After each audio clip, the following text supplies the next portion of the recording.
Hey, everybody. I am super excited to be doing another training. I'm not calling these webinars. I guess they technically are webinar, but this is more training than anything. It's about utilizing our networks to bring together experts to come in and talk about stuff that is issues that we all face, no matter what industry spectrum you're in. This is geared towards the construction space, but today we're going to be talking about navigating client expectations and boundaries. And that is something we all deal with. And it's an amazing subject. And when Maggie first said this is what she wanted to talk about, I was like, that is absolutely awesome. This is definitely a subject that we need to talk about. So we're going to dive right in there and get started. I'm going to click it to the next slide. We're going to go over the agenda here. I'm going to welcome our speakers, which myself, here I am. We're going to go over the 5 biggest challenges that you currently are having, as well as the roles you have as the owner and CEO of your business. What the main goal looks like, those key internal obstacles, and of course, solutions will be provided. That's the reason you showed up here. Wasn't to just hear about it all, but to actually have an understanding of how you can fix them. We're going to introduce 3 new perspectives for you as well. Cover 5 tips and principles that will forever change your business. And as always, thank you. We have to put it in here on the agenda as well, because we are thankful that whether you're watching this live, tuning in later on a recording, or watching this currently on YouTube, that you have taken the time to invest in yourself and your business and your clients, because that's what we're talking about today. This is about how you can help your clients. Your host, I'm more of a facilitator. I'm going to change this on here. I am the facilitator, and your speaker is Maggie. So I'm the founder and CEO of BuilderComs. I spent 13 years in the residential construction space, and now I own a software company, and I work in support of the construction industry. It's where I found my passion. It's what I love to do. It's why we're here doing this today. Is because I have a passion for now serving the industry. I found that I can have a lot bigger impact working not in construction, but working for construction. So that is me. I will let Maggie, our speaker today, introduce herself. And she's an amazing woman that has an amazing heart for the construction industry, as well as for creating leaders that want to win and do the right thing and deliver amazing experiences. Maggie, it's great to have you here with us today. Thank you, Ron. Thank you for having me. I'm very excited for this training. So as you said, my name is Maggie Perotin. I'm a business and leadership coach, and I work with business owners. A lot of them are service-based. There are contractors, tradespeople as well. And I help them double their business without adding more work. So double it very strategically so they can scale, but without the hustle and bustle and burning out, because that's a lot of challenges. And just like you, Ron, I definitely have experience in construction or related industry. I've been a corporate leader for many, many years, 15, and most of those years were in facilities management. So managing facilities for large organizations, institutions, governments, and so on. And 7 of that was actually me being a senior leader and co-leading a internal business. It was almost like an internal contracting company within the company with mechanical trades. We've grown that business from, I think when I started, I was there for 7 years, having different leadership roles, from maybe 50, I really don't remember, from 50 technicians across Canada to 450 in North America. So coast to coast in Canada and in US. And that was a huge operation, right? So I have a lot of experience of mechanical contractors, like the HVAC technicians and plumbers and electricians. And we were doing mostly maintenance and repairs, but we also did little projects and so on. So I understand your world. I've lived it. I've been in it. And I led it, right? Or co-led it with it. So what we're going to learn here, what you're going to learn here comes from that experience, and also me coaching contractors and trades businesses as well. Awesome. I love it. I'm excited for today.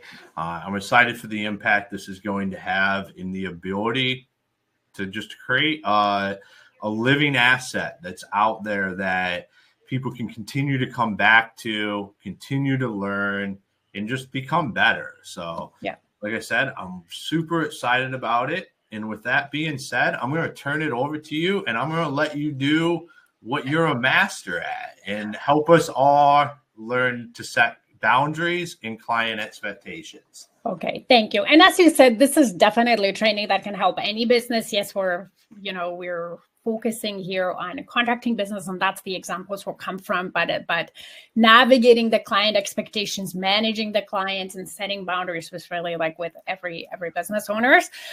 So I wanted to start with 5 biggest challenges that most contracting or construction companies face. Of course, there's more, but I'll just focus on these 5. And I want to show you certain things once I go through them. So like the first one is cost overruns, right? So like project going over budget.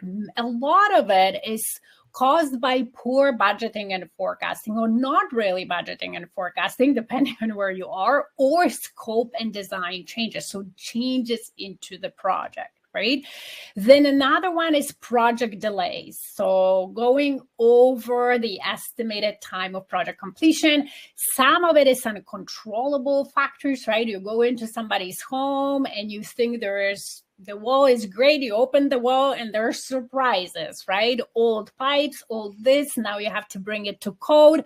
Or, something that you didn't really expect, mold that needs to be remediated. All kinds of things happen in buildings. So that can cause project delays. And also project delays happen with through management issues. So talking about the clients, right? Managing their expectations or your staff. So through something that is more controllable. And then the third one is inadequate communication. And that is really caused by lack of communication skills. So certain leadership skills, how to communicate with clients. We'll talk about it with your employees, and then slow adaptation of technologies, right? And that's where Ron comes in and his software, like today, because you're busy, you don't necessarily have time to spend all day on the phone or in front of the email to communicate with your clients, right? And technology in today's day and age can help you streamline so much of it. But if you don't get in front of it, if you don't adapt it, you're stuck with pen and paper. You're stuck with old ways of doing business that take a lot of time, are prone to mistakes, and, that creates problems down the line. Then poor planning and organization, like in construction, when you're doing projects, even when you're doing maintenance or more operational things, without planning and being organized, it's just really you're asking for problems, right? Like planning in terms of project planning, that's one of the most important parts. Without the project plan, it's almost impossible to deliver something great on time, on budget. You need to have it. But even in, again, as I said, in maintenance and more of a repair, when you plan certain things, it makes your life so much easier. But if you don't have the skills and technology to support it, that will create problems.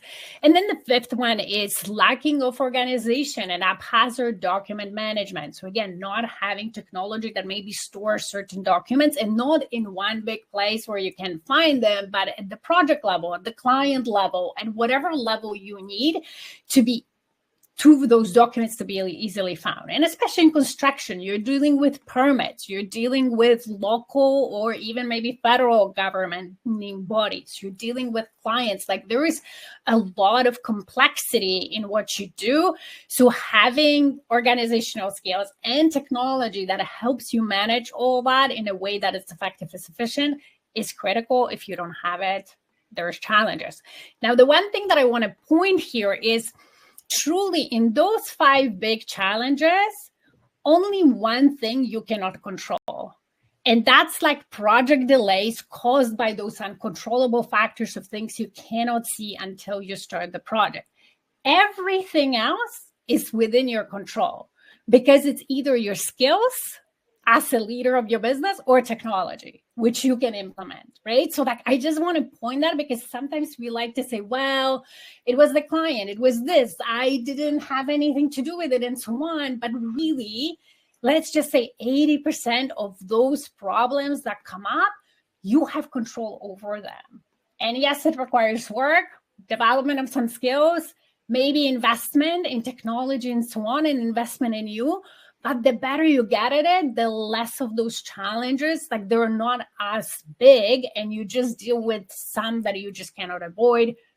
That's the, like the price being in construction industry. I don't know, Ron, if you want to add anything, because before we move to the next slide.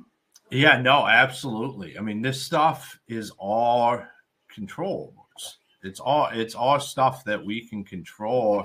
And I think with what you're going to be talking about today, it helps us be able to control those project delays, because the delays are going to happen, but the experience for your client can be great or horrible based on what do you do and how do you manage those expectations with that client. Construction has a lot of variables. And this right here, this list is, like you said, besides project delays, pretty much everything else on there, you can start to control those variables through personal development, technology, implementation of systems into your business to allow you to be able to go to the next level. So I completely agree with what you're saying there. Okay, awesome. Great. Okay, let's move on. There we go. Okay. So here is the roles that you have as a business owner. And from my experience, very often business owners start their business because they have a skill set. So if you're a tradesperson, right, or if you're a contractor, you started it because you love building homes, you love renovating, you love pipes or HVAC things, and you want to help people that way. And that's a service provider role. And then maybe some of you love dealing with clients and interacting and kind of leading the projects and being that account manager, kind of dealing with clients. So that's the role here. But those roles, if you only wanted to do those roles, then it's almost impossible to run a successful business because those roles are the roles of an employee. You can get hired by another contractor or bigger companies and do those roles and just get paid for them, right? And then other people or the owner would do the other roles. But as a business owner, you're also the CEO of your business. And you're also a sales VP, right? And there are some other million roles that you do, but I wanted to narrow that. You sometimes are administrative assistant and marketing manager and all those things, an HR person. Of course, as you grow, you will delegate that. But like, think about that, because throughout your day, as you're dealing with the project, as you're dealing with clients, you're dealing with your employees, you wear all those hats. And in certain moments, you got to know, which hat am I wearing right now? Right? If I'm doing the work, I'm a service provider. If I'm maybe dealing with a customer on their project, I might be the account manager. But if I need to set a boundary or manage client expectation, I might need to be the CEO role and not only think what's best for that client in that moment, but how is that decision will affect my clients that are already booked for the next projects. How is that a decision will affect my team members? How is that decision going to affect my business short-term and long-term? And you might need to make that decision not at the project management level or account level, but at the CEO level. And that's why it's so important to develop those business skills. Okay. And of course, there's a client, and all those roles interact with the client. It's a point, especially if you're the only person, right? Or if there's a couple of you. So I just wanted you to have that awareness, right? So I think how you just said that with the hat, like understanding what hat you're currently wearing, why, like if are you currently providing the service? What is that interaction? Like I've never heard it said that way, but that makes so much sense to me. It's like we're wearing all these different hats, we're having these conversations. That client feel like they think if you're the one doing the work, the service provider at the time, that client feels like they have a relationship with the service provider. That's the hat you're wearing. That's how you're delivering that message to that client. You can't talk to them as you're the sales VP or the CEO in that, because that's not that relationship that's been built there. That's not the hat you're wearing at that time. And understanding that, when you're having these conversations and setting these expectations and boundaries, I think that's powerful. Like I said, I never really thought about it from that perspective when we're wearing all these different hats. But that is so true. Like people think who they're talking, whatever role you're presenting yourself in is like, that's where that conversation needs to be at. You just can't all of a sudden be this having a CEO conversation as the service provider without really confusing your client. Yeah, you need to set it up a certain way, right? And you need to explain it. But when you're aware of it, then like you can set that stage, right? And then that's where, we'll talk about communicating, but that's where that better and more effective communication is, because the client, when you set the stage, the client now understands what perspective you're talking from. Right. But they cannot know if you don't know, if you don't realize that. Yeah, I love it. Okay. So ultimately, like, what is your main goal in your business? And it's relatively simple, right? You want to have happy clients with the great work that you do, high-end, whatever, amazing quality work, delivered ideally on time and on budget most of the time. Realistically in construction, you can't, like, anywhere. We're human. We're not perfect. It won't happen 100% of the time, but most of the time.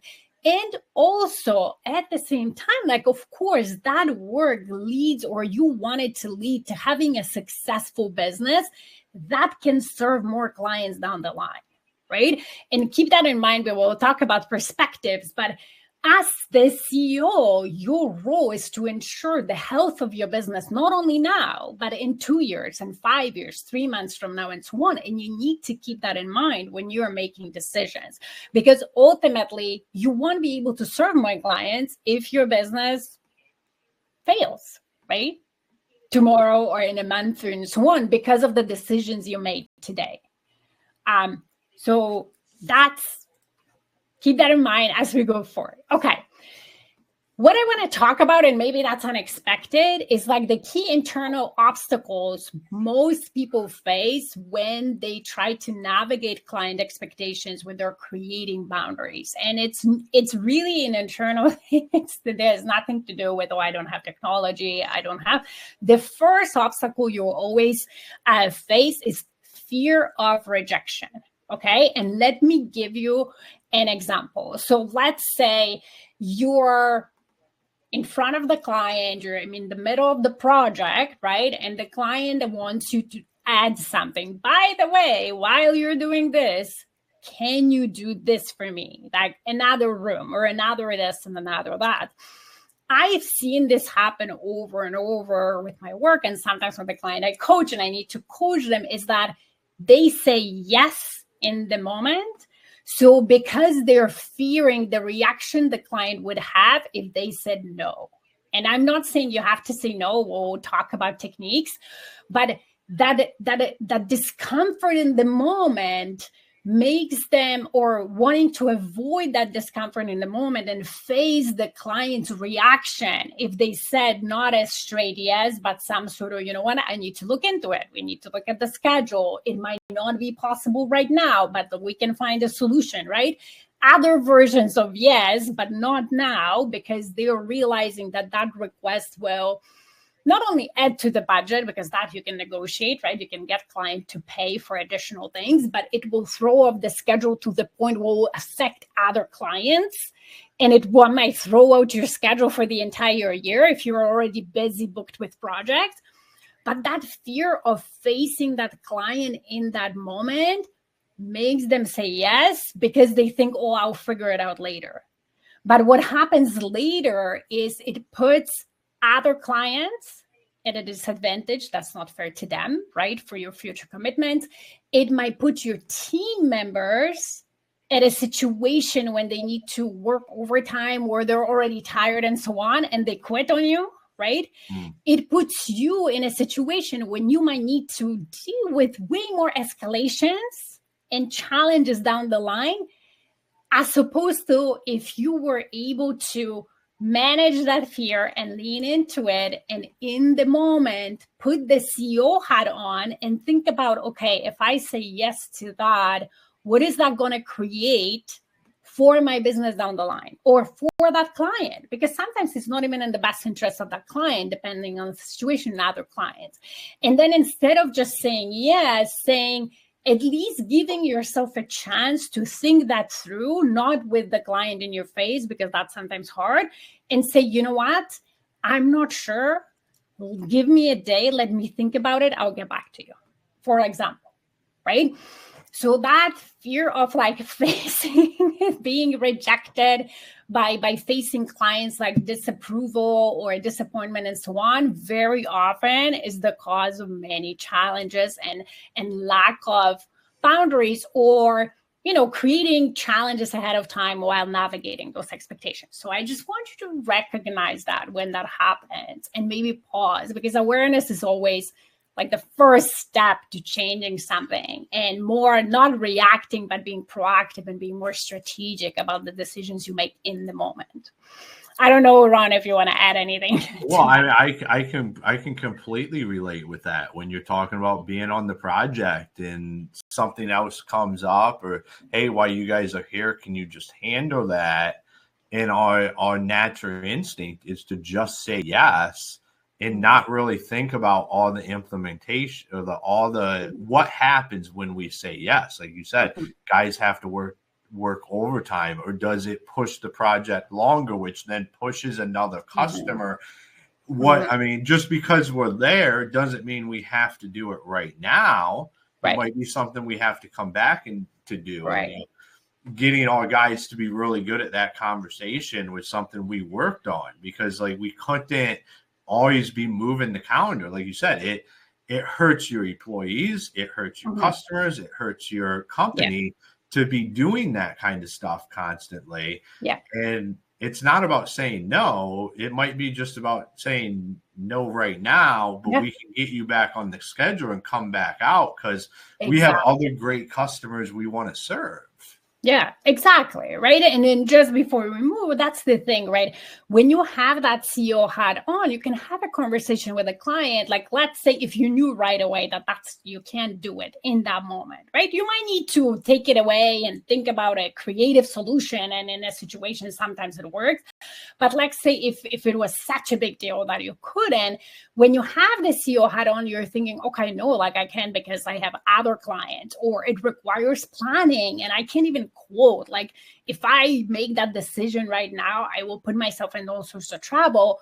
Then, you know, if you say to the client, you know what, we can do it for you, but not this moment. It's too big. I need to get away and think about it. And the client's like, well, but I want it. Like one of the things you can say is say, hey, we have other obligations to other clients, and I honor them as well, because you wouldn't want to be put in that situation, right? If you were that other client, would you want your project delayed because I said yes to somebody who changed their mind down the line, right? Or added something. And not usually reasonable people will be like, oh yeah, no, I wouldn't, right? I wouldn't want my project delayed because of that. So like there's ways to talk, to navigate those expectations and manage that when you have the right hat on and you lean into your fear, you take a deep breath. It's like, okay, what's the best for the company, for all my clients, and even this client, right? Because when you rush things, you make mistakes, you miss something, right? And even when you say yes in a rush, it might, come back even in that client where things might go wrong, things that you didn't predict. Mm-hmm. Okay. So solution, of course, to that, like to be able to overcome that fear is really developing skills of managing the clients. And those are leadership skills where managing the clients, putting on that CEO hat on knowing where you are in a certain role, how you're thinking, making those tough decisions, and then communicating them well in a respectful, professional manner. And then, of course, when you have a technology that supports that, like a lot of it can happen or can make it much more easy for you when you have a technology, right? When you update clients on certain things through technology, when you have quoting tools that help you avoid certain mistakes, when help you think through the steps of whatever you need to think through, right? So that technology can really support you as a business owner. Okay, so now let's talk about, before I give you like 5 tips and principles that will help you set boundaries and navigate, but I want you to gain 3 maybe new perspectives that you didn't have about your business. And the first one that I even think in my business always, like, one client doesn't make or break your business, okay? And it's okay sometimes to say no to a client or say no to an opportunity if it's not the right opportunity for you, because I think we've all been there. If you start working with the wrong clients, that project, that relationship can be very draining, not only energy, you might lose money and so on. It's just not worth it. And sometimes, that's why I, for example, started my own business, so I can work with the clients that are the best for me, that I can the best help and so on, and not necessarily have to work with the clients that maybe are not the best fit, but somebody else made that decision and I'm stuck delivering. Okay, that's how I burned out in my corporate world, because there were people above me who made decisions to say yes to certain things that we couldn't deliver, and we were struggling to deliver. And then that created burnout, clients leaving, and so on, right? And always know that there are plenty of clients out there. There's really an abundance of clients out there. And as a business owner, you are in position to find them. You're the VP of sales, VP of marketing, you can find them, right? So one client doesn't make or break your business. So always know that when you're dealing with those difficult situations.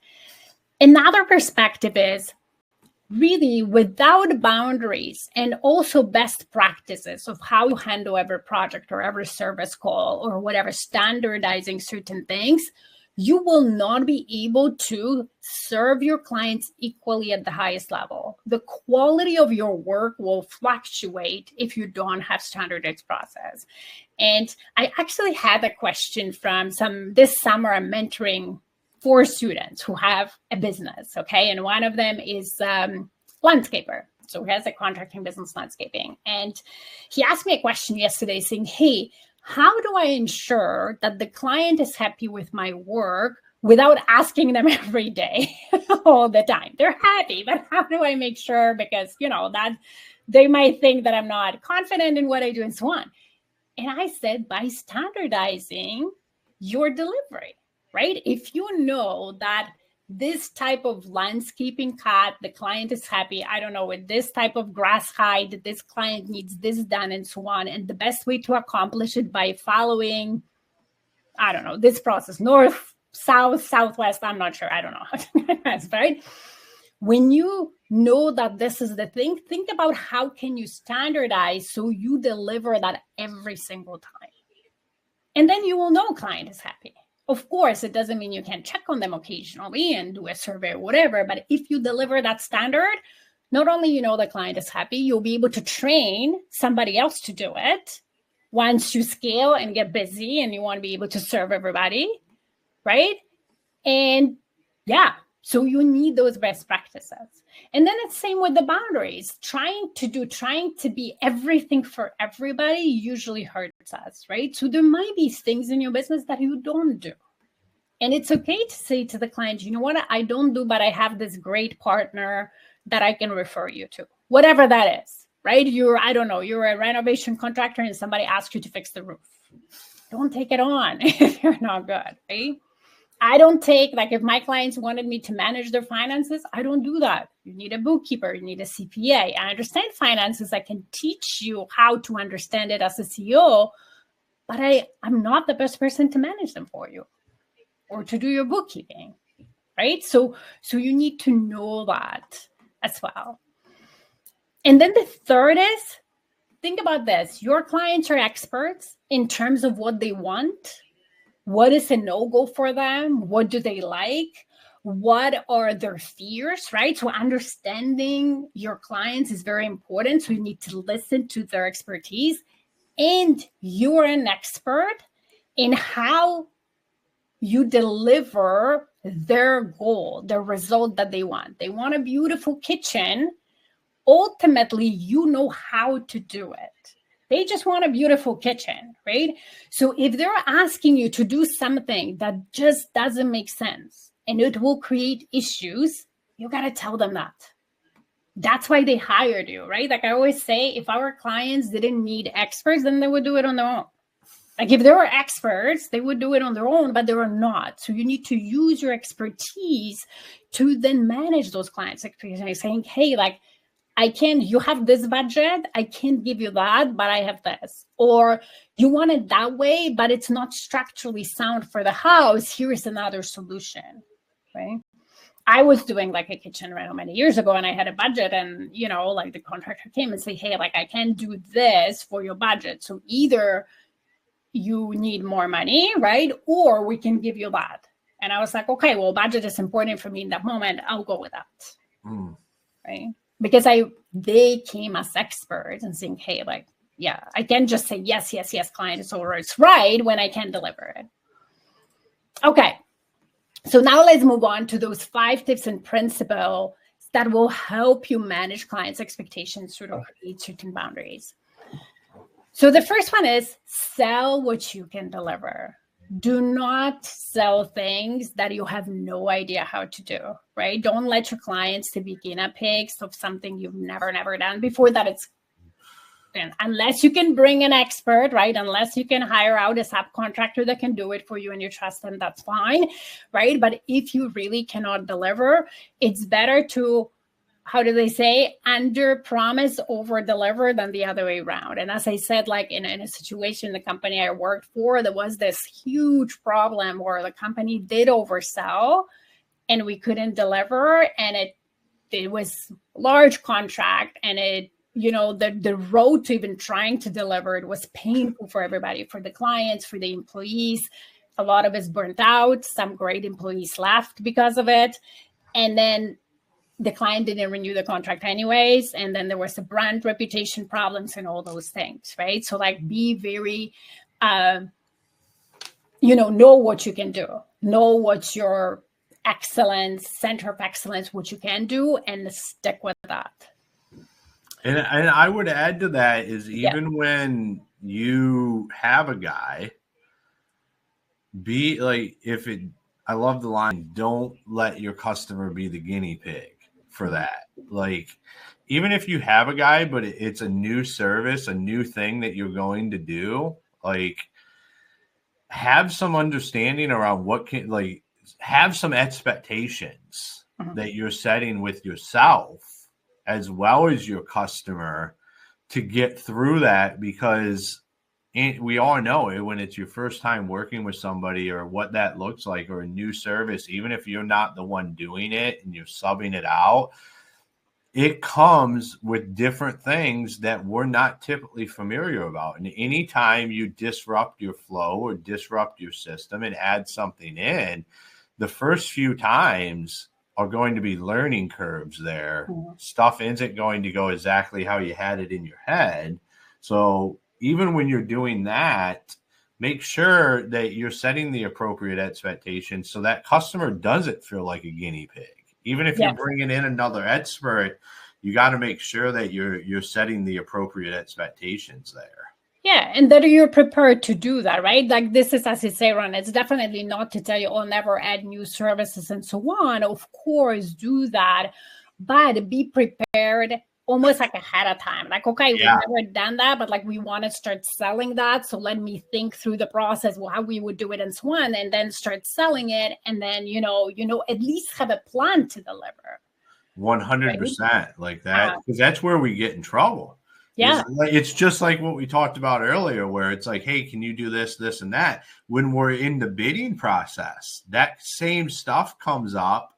And then what do we? Oh, yeah, I can get a guy. We can do that. But we have no plan on what does that look like from the project? Like what changes does that make? What's the timeline look like? So yeah, spending those time figuring out like, hey, I want to do this service. What does this look like? And planning that out, that really matters. Yeah. And think about it this way, like if you over promise, right, and then you can deliver, that relationship with the client might be lost forever. And the thing is, you never know what opportunities a good relationship could create, right? Like you mess up. And again, I'm not saying you need to be perfect. We're not perfect, but if you mess up big instead of like little things that you can manage, maybe that client had a huge network that could result in hundreds of thousands of dollars in business for you. And that didn't happen because of the things that you could have controlled, you didn't. Right? Mm-hmm. So we want to minimize the issues to the things we can't control, right? Because they will happen anyways. But the things you can control, you want to manage them as, to the best of your ability. Okay, the second thing is anticipate certain maybe changes and challenges that could happen in a project, and then use your expertise to prevent whatever is possible. And that happens at the selling stage when you're having a conversation with the client, right?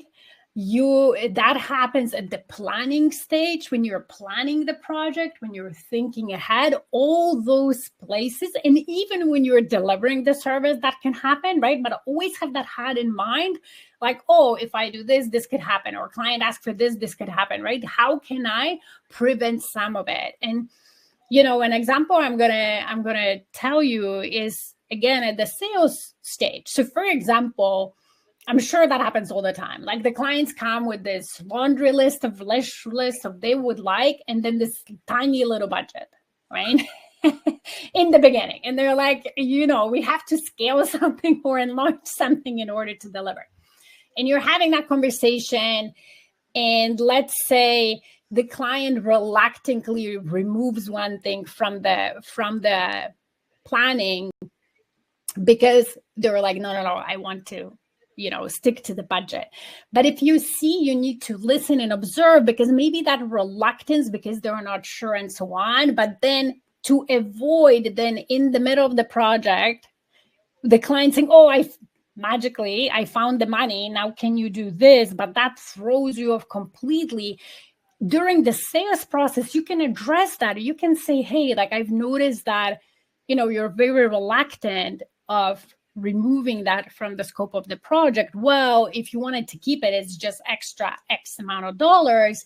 And from my experience, I noticed sometimes people see our great work, and then in the middle of the thing, they find the money and they want to add, and that's not the best place to do it, right?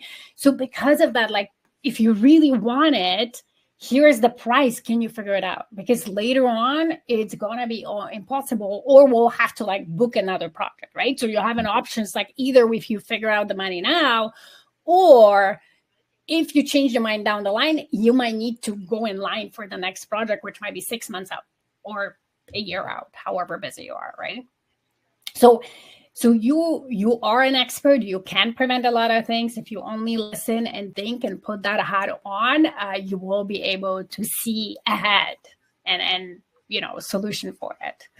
Ron, do you want to add anything? No, I mean, that's 100% accurate. Like we have typically huge projects, small budget, and it's about navigating that and figuring it out before it becomes a challenge. Because If we're just like, yeah, well, we'll figure it out and we get going, like that's when these disasters happen on projects. Yeah. You're a lot better off having that conversation on the front end of That's what right. does this look like? What are the costs? What's the stuff that we should fit in and find more? Like budgets can always grow a little bit. Like whatever we used to figure by about 10% of what people thought they were going to spend. Typically, they could spend about another 10%. Mm-hmm. And it's figuring out what's that 10% that makes the most sense to do right now. Because later on, it's going to cost a lot more than 10% of that project. And having these open conversations and dialogue with your customer, like it's one of the reasons they'll choose to do business with you. Because it's not necessarily about how big of a project can we get. How can we deliver on what you want? Take some of the items that isn't going to fit in that budget, but makes sense right now, because if we try to do it later on, are going to be huge expenses. And I go back to when me and my wife was redoing a house, and my wife really wanted a bigger fridge, a double fridge, but double fridges are super, super expensive. And having the conversation with the builder and the designer at that time is they're like, we understand, like, this is a big expense, but if we don't do this right now, the expense down the road is going to be 3x because like this is the refrigerator in the kitchen. Like this is a critical thing. So if this is what you really want, we have to figure out where can we take something from somewhere else to make this happen, of something that later on isn't going to be a huge multiple to do. And that's what we did in order to make that happen. And that's how we have to be thinking about this stuff. Is like, is there stuff that customers want that down the road it's going to be a huge undertaking, but would be easier now, even though it's a costly thing to do, it would be easier to do it right now and then have those open conversations. Because that's what our clients really want. Like they just want those conversations to happen. Of course, that's why they hire you. You're an expert, and that's where you bring in that expertise, right? By offering solutions or offering advice, even if it's not an ideal situation, doesn't matter. But like you can offer certain solution to that non-ideal situation based on your expertise, right? And when that's communicated clearly upfront or not last minute, where the client's like, "Wow, I didn't know," and now they're upset because the bill is bigger, or this happens, or this happens. When it's done upfront as much as possible, again, most clients, and that's why I say one client doesn't make or break your business. When you work with your best clients, they'll be reasonable because they trust you, right? They trust your advice. They trust your expertise. Okay, so we've touched on that. It's about flexibility with limits, right? So if there is changes to the project, or the client is asking something, or even in the sales stage or after of something extra, something different, something that wasn't discussed or whatever, then you need to do that assessment. Okay, can I realistically do it? And is it within the budget or not? Or I need to charge? Or or I can still do it, but the project will take longer, but I have a buffer and so on, so I'm still okay. So like, how much flexible can I be and accommodate certain things? Or I can't not do this thing because of the budget, because of other commitments and so on, right? So like, there's always limits to that, because if you keep saying yes, no technology, no processes, no nothing will protect you from the fallout of that. If you keep saying yes to everything, right?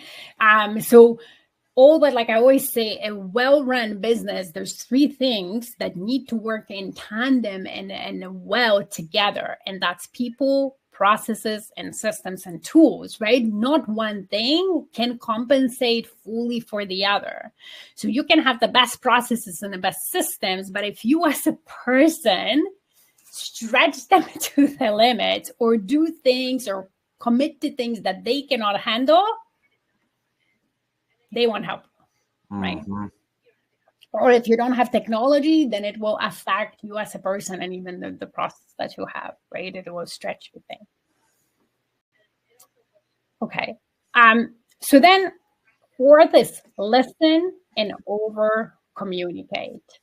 Listen to your clients. As they say, clients are experts in what they need, what they want, what are their fears, what are their limitations, what they can do, what they can't, right? And you need to listen to that, because this way you'll be able to prevent certain things, you'll be able to over deliver, you will be able to have, know exactly how to help them.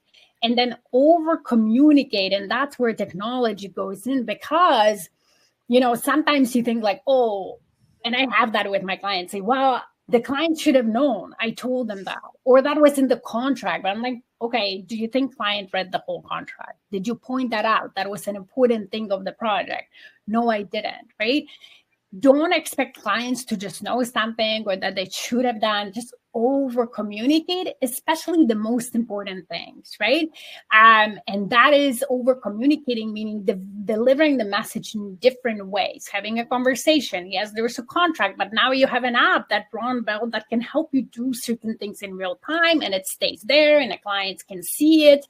Clients can see updates and has pictures, because pictures, one picture says 1,000 words.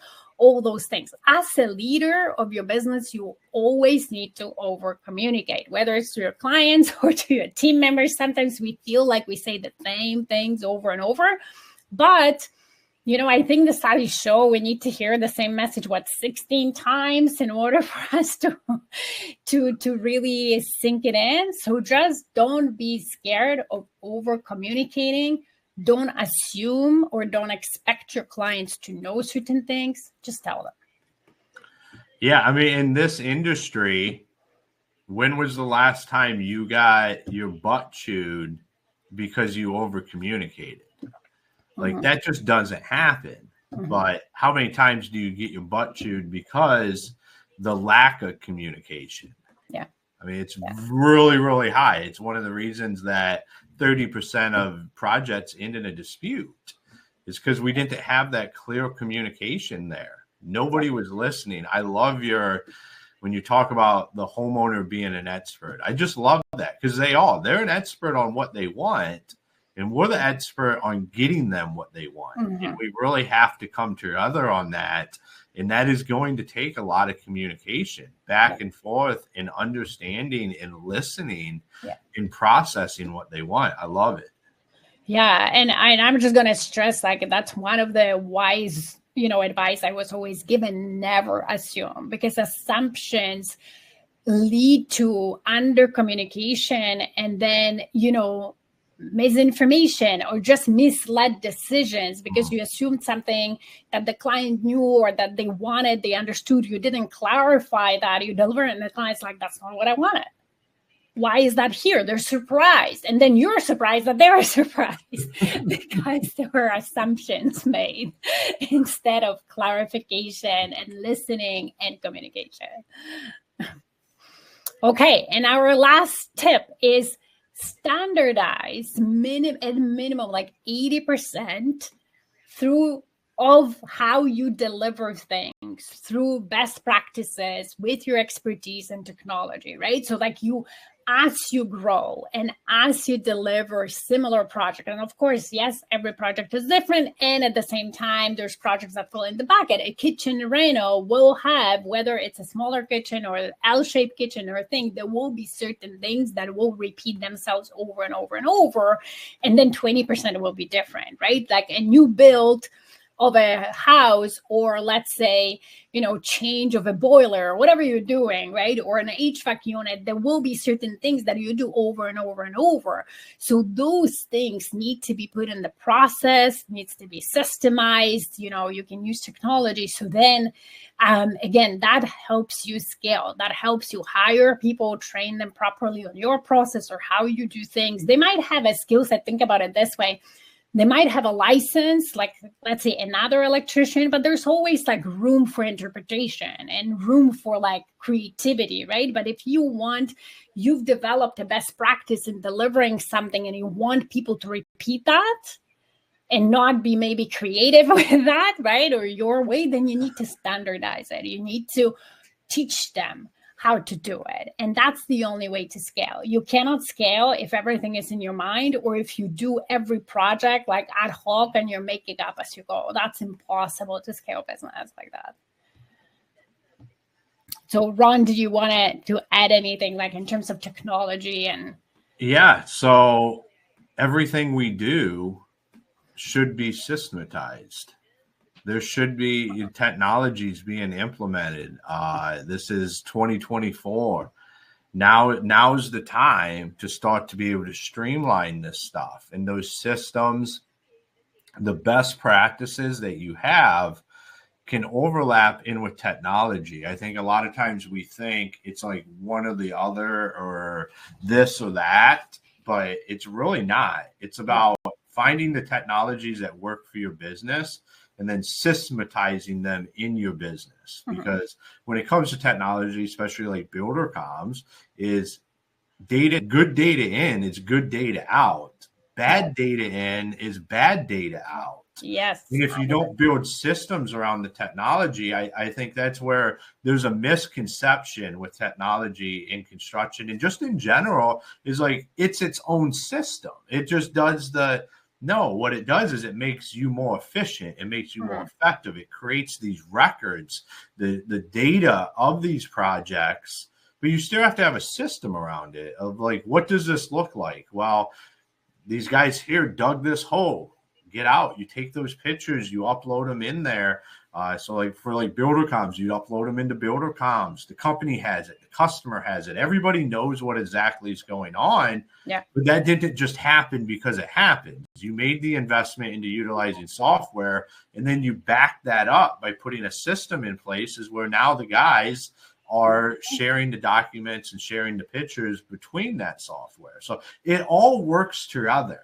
It's not just like these silos of your businesses. Yeah. We have to look at this as we standardize these practices and the technology and the systems and your customer experience, is that it's all designed to work together to create that end outcome you're looking to create. Yeah. Yeah. And 100%. As you say, with systems is if you put garbage data in, garbage data out, right? Like if you have unrealistic project schedule, you put it in the system will not magically make it realistic. Yeah. Right. So as you say, like it all works together. People, processes, and then systems and tools. Absolutely. All right. I think we're done. That's all. Now, if you are watching this in replay, wherever you're watching this, and let's say you have certain questions, just wherever that is in the comments or reach out to us, ask the questions. We'll be happy to answer. Absolutely. And where can people find you? Say they had a question about something that you talked about today that they want to directly ask you. Where's the best places for them to do that? The best place to directly ask me is probably LinkedIn. So on LinkedIn, I'm under Maggie Perotin, my name. Instagram, if you're not a LinkedIn person, I am there too. You can send me a message. I'm happy to answer. Or, you can go to my website and find all the contact information there, send me an email or connect with me on social media. And my website is stairwaytoleadership.com. It's one word, stairwaytoleadership.com. Awesome. And thank you for taking your time today and educating us all on navigating the client expectations and boundaries. I know I learned stuff, and I'm sure all of our listeners out there learned stuff as well today. Thank you. Thank you for having me, and thank you for watching. Awesome. All right, everybody. Thank you for joining us for this training. Like Maggie said, leave a comment, ask some questions. This is out there. We're going to continue to put out these trainings and create an environment where we can just all continue to move forward as an industry and just become the best version of ourselves. And I'm super excited for this. I'm super excited we got to do this today. And until next time, we'll see you. Yeah. See you. Bye.